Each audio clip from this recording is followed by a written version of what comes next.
ઇથોપિયામાં થયેલો બ્લાસ્ટ ગુજરાત સુધી અસર થવાની સંભાવના છે. જુઓ શું છે બ્લાસ્ટની સંપૂર્ણ માહિતી.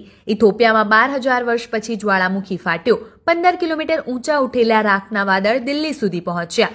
ઇથોપિયામાં એક જ્વાળામુખી 12,000 વર્ષ પછી અચાનક રવિવારે ફાટ્યો. આ વિસ્ફોટમાંથી નીકળેલી રાખ અને સલ્ફર ડાયોક્સાઇડ લગભગ 15 કિલોમીટર ઊંચાઈ સુધી પહોંચ્યા છે. એ રેડ સીને પાર કરીને યમન અને ઓમાન સુધી ફેલાઈ ગયા છે. સોમવારે રાત્રે લગભગ 11 વાગે આ રાખ દિલ્હી પહોંચી ગઈ. વેધર એક્સપર્ટ્સ સતત એનું ટ્રેકિંગ કરી રહ્યા છે, કારણ કે રાખના વાદળ લગભગ 130 કિલોમીટર પ્રતિ કલાકની ઝડપે ઉત્તર પશ્ચિમ ભારત તરફ આગળ વધી રહ્યા છે. વેધર મોનિટરિંગ ટીમ પ્રમાણે રાખના ગોપાલ સૌપ્રથમ પશ્ચિમ રાજસ્થાનમાં દાખલ થયો. ઇન્ડિયન મેટ સ્કાય વેધર જણાવ્યું કે રાખના વાદળ જોધપુર જેસલમેર તરફથી ભારતમાં પ્રવેશ કરી રહ્યા છે અને હવે ઉત્તર પૂર્વ તરફ આગળ વધી રહ્યા છે.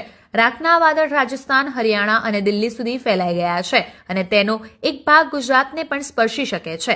રાત્રે પંજાબ અને પશ્ચિમ યુપીના પહાડી વિસ્તારો પર અને હિમાચલ પર તેની અસર જોવા મળવાની શક્યતા છે. આ ધ્યાનમાં રાખીને ઘણી એરલાઇન્સે તેમની ફ્લાઇટ્સ રદ કરી છે.